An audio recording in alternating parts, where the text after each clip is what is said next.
champion! Champions of Europe finally! History made in Istanbul! The treble complete! The greatest story in club history has ended! And what a final chapter!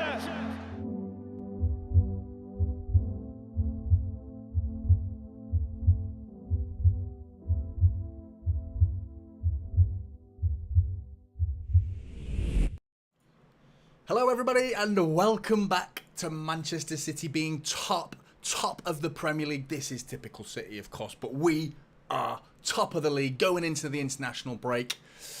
Exciting. This is good. Really good feeling. I was chuckling at the chat there. Haaland on 6 goals, says Bilabi already. It's ridiculous. It's ridiculous, isn't it? Another hat-trick. It's just like you go into these games now and people are predicting, yeah, I'm going to go 4-0, maybe 5-0, Haaland hat-trick. And it's like any other player in the world, you'd be like, are you mental? Are you another hat-trick? But it is. It's just that it's not unfathomable now. It's a logical prediction. Another Haaland hat-trick. He's done it again. He was going to go 4 games without a goal at the Etihad today. He would have gone 4 games had he not scored. But he answered those 3 games prior. He said, well, I didn't score 3 games ago, I didn't score 2 games ago, and I didn't score in my last game against Newcastle at the Etihad. So I'll make up for that by scoring 3 goals today. Unbelievable. Unbelievable, honestly. It really is. And I've seen a lot of you in the chat there. Good to see VTech City in the chat. Great point you've made as well. Love seeing the bench players get some minutes, absolutely, which is not something we've really done yet. Arjun has echoed those statements again by saying it could be Gomez's season potentially. I want to see him go far forward, much more in the wing positions. You know, that's where he's at his best. Ultimately, I think that's. I don't want to see him defend. I don't want to see Gomez defend. But the fact that we brought on Rico Lewis, Oscar Bob doing a wonderful bit of skill on the halfway line as well that sets off down the other side. He then links up with Gomez. Gomez doing a wonderful bit of skill to beat his fullback. I think it was Tete who he put on his arse. Beats him. Cuts it in. Lovely little finish from Haaland as well. Hard and low cross. Hard and low finish. Happy days. But there is a bit of a caveat with this performance today. I don't think it's all, let's all love City. Obviously, we do love City, and don't go overboard with it. I do think 5-1 flattered us a little bit. I don't think our first half performance deserved to be on the end of a 5-1 victory, but that's the thing with this level of quality in the team, that in the final third and in the second half, we just turn it on and just blitz it, and we're clinical. You know, I don't think we actually had that many chances. If you compare it to Sheffield United, where we were having 30 chances and scoring 2 goals, our XG was nearly 4 against Sheffield United. I don't know what the XG was for today, but I'd be interested. I bet you it wasn't 5. I have a good feeling it probably wasn't 5, but we scored 5, so who cares? Who cares at the end of the day? We were more clinical than they were. The first half saw a lot of sloppy passes. And I was, those of you that joined me in the watch-along, by the way, thank you very much. It was really fun again. Had a good chat with everybody. It was, really good watch-along. If you haven't joined one and you religiously watch another one, give me a try. Give it a go. See if you like it. I have a good feeling you might not be disappointed because it was good. It's good. The chat's been amazing as well, and you can add to that as well if you're new. Ultimately, I think it was a little bit of a flattering performance. I think Fulham can feel hard done by. What you're going to get used to now, City fans, for the weekend, that you're about to watch highlights, you're going to probably go away and you're going to watch plenty of pundits give their opinions and publications, Sky, BBC, wherever you watch your football highlights. All you're going to hear about is that second goal. Was it offside or wasn't it offside? That's what you're going to hear about, okay? I personally think he was offside. I think that's we got away with one there. I think we were gifted that opportunity. I'm surprised they've managed to get it so horribly wrong. The chat highlighted to me in the watch-along that on City's official website, where they do their little panel and things like that, David James, former goalkeeper, he gave his opinion on it and he said it should be offside. All of the City people saying it should have been offside. I personally think it should be offside because I know Akanji didn't touch the ball, but the fact that Rashford and Bruno's connection last season, I know that's what most City fans are going to go, that was given, wasn't it? That was wrong too. You know, and 2 wrongs don't make a right, and I'm thinking about the good of the game, ultimately, that Akanji was interfering with play because Leno's got to look at Akanji. He's got to factor in, right, there's a player there in front of me that could well get a deflection. If Akanji touches it, I've got to change my feet. I've got to reshape my body and potentially dive the other way, you know. So because of that, that thought process in the blink of an eye goes through a keeper's mind. And therefore you're interfering, not physically, mentally, for the goalkeeper. His position there, he has to factor him in, because we're talking split-second decisions from a goalkeeper here. And Leno will argue that he didn't get down as quick as he wanted to for Ake's header, which, by the way, what a header that was. We can't take away from the time that he had for that ball to come in. Forget Fulham's shambolic marking of him, by the way. He had about 6-yard radius of space around Ake on the penalty spot, nods it into the bottom corner. Really good header. But Leno's looking at Akanji, isn't he? He's thinking, if he gets a touch, I might have to dive that way. And therefore he dives differently. He changes his position and he dives slower just in case he has to change. So that's why I don't think it should have stood. But, at the end of the day, they don't have to then go and concede 3 more. You can argue that affected the swing of the game right on half-time. It's a killer blow to Fulham. It did massively give us an advantage going into that second half, because we could come out, play with a bit of swagger. But we need to be honest. I don't want to lie and pretend that it should have been given and it was a perfectly good decision. Because not one day, it did happen against us. And this is more. I'm ranting now about referees, not City and Fulham or anything. It's just not good for the game. That we'll get done by this again. We'll be on the receiving end of one of these decisions before you know it. And the fact that there's a grey area and offside, it's not good. It's not good. But yeah, move on from that. Haaland hat-trick. It's just mesmeric, isn't it, to watch him? It really is. The quality of finish this guy has. And the fact that he was propped up by Alvarez, who gets himself a goal, gets himself an assist. 2 assists technically as well, wasn't it? Because he won the penalty for Erling Haaland. The penalty was similar to that Cancelo one, where Cancelo pushed a Fulham player in the reverse fixture last season. The same fixture rather, at the Etihad, where he pushed him, got himself sent off. It was such a soft penalty, but one you expect as the attacker. You think, right, he's put his hands on him. Alvarez tried to stop. Tete comes sliding across Alvarez, and that's why Alvarez stopped. And then at that point, you think, I'm about to get my shot away, but a push in the back, he goes over a little bit easy, but at the end of the day, who doesn't? So I think that was the right decision. And then Haaland. There was venom in that penalty. Anger from last week. Sheffield United missed penalty. There was a bit of tastiness in that. I was like, I'm going to fucking bury this in the corner. I'm livid. I'm going to remember what I did last week. Opposite corner, side netting, a pure penalty of the purest kind. Absolute lethal finish. The one that Alvarez set him away was a really good goal as well. Really good goal. Alvarez, brilliant link-up play, the vision and the awareness to just hook it round. Ream arguably could have stopped that ball going through. The fact that he got a touch to it, he effectively helped the ball more into the path of Haaland. And I said in the watch-along that if edge of the area, central to goal, any striker in the world you're expecting, at any level really, you should be burying that. You should be burying that, and he did comfortably. My favourite goal is actually the last one though. The fact that there was a bit of build-up play from Oscar Bob. In a bit of footwork, knocking it between his 2 feet, bursts through a player, beats his man, sends it out to Gomez. Gomez with a fullback to beat in front of him. Similar bit of skill as well. So, like it was said earlier in the chat, to see these players coming off the bench is really good, really good. Oscar Bob, it was a bit of a statement from City to say, here we go, we can flood the players on, give them minutes as well. The game was obviously already won by then. Now, I do wonder whether those substitutes would have been made had it been 2-1. Probably not, and I don't think the fact that we didn't see Nunes was a bit disappointing. Other than that, he's the one player I would have liked to have seen come on. But Phillips as well, I need to mention him, because he played well. He came on, we're talking about, 8 minutes cameo, so it's really, really hard to impress.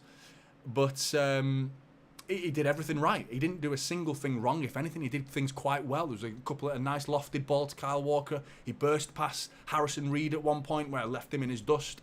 Good. That's what we want to see. So maybe there's hope for Calvin Phillips yet. Long term, probably not. But don't want to get too carried away by the fact that he got minutes. But it's good for him. I'm happy for him. As much as he had very little to do with the end result being 5-1, it's just I'm happy for him. I am because I feel sorry for the guy. I really do. 2 goals, then 0 goals, 1 goal, hat trick. says Janelle. Yeah, absolutely. That's the thing with. I haven't seen him go more than, I think 2 games is his longest spell without a goal, isn't it, at City so far? 3 games at the Etihad, but in between them were away games where he scored. So, yeah, it's just like, what can he go to? Harry Kane must be watching now from Bundesliga saying, thank God I left, because it's just not fair. It's not. It's just a cheat code, isn't he? He is. He's just ridiculous at finishing, and the 5th goal is my favourite. Haaland's finish. You can't underestimate how difficult that is, you know, to hit that hard and low cross and keep it as low as he does. You know, you expect to get a bit of air, you know, and make it a bit easier for the goalkeeper, because anything up here is easy to save, isn't it? The higher that you hit the ball, the more likely the keeper has a chance to save it. Hitting it as hard and clinically low as he did, that's such a good finish. It's similar, almost identical to the goal. Was it Haaland's hat-trick goal in the 6-3 against United at the Etihad last season, where it was Gomez hitting it hard and low from the exact same position, cuts it back to Haaland, who buries it in the exact same corner against David De Gea. It was almost a carbon copy of that goal last season, and it was such a good finish, and good to see him do it again. So he's brushed off the Etihad dust of no goals and answered that with 3 today. Lachelle Blue says it's so weird not to see Pep on the touchline. Well, he's back next week, isn't he? He's back next week. Thank God for that. I mean, so no Pep, 2 games without him, 2 wins. Wasn't that bad at the end of the day. I do think it needs to be highlighted that there was a sloppiness to our game in the first half, and we will get caught out if we go into other games against higher quality of oppositions. There's just a little bit of a warning sign there that Fulham came to play. I think they came with confidence, having knocked out Spurs midweek in the League Cup, having got a last-minute equaliser through Paulinho, who wasn't there today. I can't believe his move fell through. Fulham must be over the moon with that, but thank God he didn't play today, because it would have been an even harder task to beat Fulham today. And that first half, they played really well, and we didn't play that well. I think we were trying to cut it through the channels, and their shape made those channels so narrow and easier to intercept. I thought Doku tried his best. There was little glimpses. There was a little bit of skill that he did in about the first 10 minutes that was really like, there you go. That's Doku. And one thing I want to highlight about Doku, which is not really spoken about, is his strength. You know, he's like, I saw Harrison Reed go into him, trying to hurt him, like go shoulder to shoulder. It just bounced off him like a brick wall. You know, it's like absolute powerhouse. You know, for a little guy, man, stocky, like... I think there was a bit of nerves in his game, though. There was a couple of times he got caught with the ball under his feet a little bit, and he was maybe overthinking about. But a 21-year-old who's just come over to England from France, you must be a bag of nerves. You must be so nervous going in. So you're from Rennes to City. You know, what a leap in stature, in club size, and the expectancy that's now placed on Doku is so high. So you're going to be nervous. You've got to give him that. You've got to give him this year. Even if he has a ropey 6 months or even a full season, you give him a year, because that's just fair. You know, he's 21. You know, we gave Jack Grealish a year. We'll give other players years. We have given plenty of players another year. Bernardo Silva's first year was okay, pretty good. Second year, ridiculous. You know, so many players have had better second seasons. I think that's an obvious statement now, because it's quite clear that happens. And Doku should be no different. But yeah, hopefully Doku can show signs of this little flashes that we saw where he beats a player with ease. Like, they're not even there. He swapped wings as well, which is good to see him going on the left-hand side of the pitch. I think they did that because Tete and Robinson is far quicker, much quicker than Tete. Tete on the other side, they thought, oh, right, we'll really go at them and put Doku's speed against Tete. And he burst past him a couple of times. Overhit across a couple of times, but yeah, ultimately it was an okay performance from Doku, a solid debut. You know, a young lad. You know, let's cut him some slack and give him the benefit of the doubt. That I don't think he even needs the benefit of the doubt, because he wasn't bad by any stretch of the imagination. But Big M saying 7 shots, 5 on target, 5 goals. That is just clinical, isn't it? Clinical, and. Yeah, I do think Fulham can feel a little hard done by, though, today. I mean, if you're a Fulham fan walking away from that game, you're like, how did we lose that 5-1? How did that happen? And there's Big M's answered your question, really. It's just clinical. It's just Erling Haaland, isn't it, at the end of the day? And what's to say if Alvarez played up there? Because there was a moment where Alvarez was number 9 and Haaland came and collected the ball off Kovacic, who fed the ball right down the middle of the park. Haaland in number 10 collects the ball, turns, runs at the defence, which is not Haaland's game. He's running at their back four with the back four in front of him. Normally the back four are either side to side or closely in front of him. He wants to be the last man more often than not, whereas in this case it was Alvarez and he slipped it through, and it was a fantastic tackle from Diop to block Alvarez's shot. You're expecting the net to bulge at that point, and it could have been a Haaland assist for an Alvarez goal, but those two linking up, little signs of getting better and better and better, and that's good. And Alvarez's chance creation just keeps going up as well. It just keeps going up, better and better every game. But like I said, yeah, the Oscar Bob's coming on, Rico Lewis coming on, brilliant, really, really good. Yeah, Rodri, another performance that I thought was a bit below his usual standards, being as ridiculously high as they are. I think he gave the ball away a little bit too simply at times.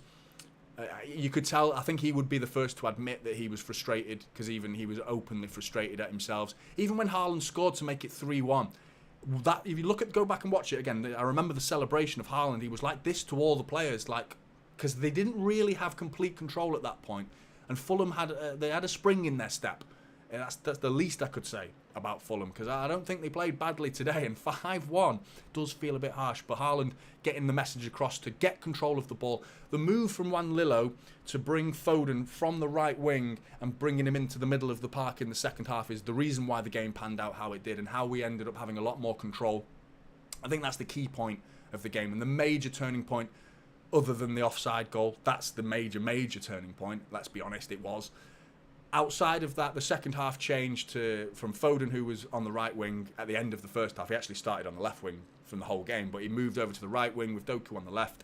Second half, Foden's tucked inside in that more familiar box in the middle, with Kovacic and Rodri at the back of the box, and at the front of the box, the two corners at the front, was Alvarez and Foden, and that gave Walker license to bomb it down the right wing, and we've seen that happen already. You saw it against Sheffield United, we saw it against Newcastle, and this is a tactic now that Pep's employing, or Juan Lillo, maybe under Pep's instructions, is employing this tactic now. And we tried something different in the first half, going back to a bit more of a traditional formation with 2 wide players and 3 in the middle. And it didn't really work. We didn't have as much control in the middle of the park, and I think they were picking us off. Harrison Reed and Kearney, before he went off injured, there was a couple of interceptions from them that had me worried. They weren't able to mount any counter-attacks though, and we were just as good as winning the ball back off them, so that's credit to City, as they were as winning the ball off of us. And it was a sloppy first half, a lot of giveaways, both teams a bit sloppy, but Fulham just didn't capitalise on the chances when we gave them, opportunities to actually hit an attack, and they didn't, and we got the ball back off them quite well. I thought Diaz was solid at the back. Trying to think of anyone. And Gvardiol not starting is an interesting one. I wonder why. I think maybe Jimenez is the reason why Akanji, Ake and Diaz started, because I think they wanted to see Ake going out on the left back, and therefore Akanji and Diaz were given more of a defensive role, looking after Jimenez. And with Jimenez's physical presence and his aerial duel winning ability, I don't know. That's my guess. And that's a guess, because it's not. By saying that, it implies that Gvardiol can't win an aerial duel, or he's not as good a defender as Akanji. I don't think that's true either. I just think Pep has more trust in Akanji in the middle against the likes of Jimenez, who is a very physical presence to deal with. But yeah, ultimately, what's the last game you got to see live? Have you seen Haaland live yet? Me, yeah, last season, Eric. I gave up. I've been a season ticket holder for 32 years, mate. And this is the first season since I was 1991. I've been going. And then 2023 was my last ever game, potentially, because I've started this channel for you guys and myself, of course. Let's not pretend it isn't for me, but it is as much for me as it is for you. But yeah, the chat and the watch along made it all worthwhile, and I'm fully enjoying it. I'm loving it. Like sitting here and chatting to people with the game like this, I'm really enjoying it. So it's really good. But Eric says, sadly, I'm an American, so I watch from a great distance. Mate. Hope one day you get to come across. I see your Arsenal flag in there. I don't know if you're an Arsenal fan or not, but whether it's City or Arsenal, I hope you get to come across. I hope everyone gets to see a game one day. Anyone watching abroad, if you get the opportunity, snap the hands off of whoever's giving you that opportunity, because yeah, I hope you all do one day if you're watching abroad. But yeah, great game. Really good. I hope you've enjoyed the analysis. I will be doing a player ratings tomorrow. It won't be today. I'll be doing my player ratings tomorrow as soon as I can. But yeah, 5-1. Pleased, top of the league by a comfortable distance now in terms of goal difference as well. When you factor that in, Spurs are starting to look interesting, are they? Could they be challenging us long term? Not so sure. Have to wait and see. Let's get to Christmas and start. We'll see who our challenger is by Christmas. But thanks very much for joining me in the chat for this analysis, for the match reaction, and for joining me in the watch long if you did that as well. Drop a like on your way out, like and subscribe. Typical City is the channel, and I will see you in the next one when I find the end stream button, because I've got to do that first. See you later.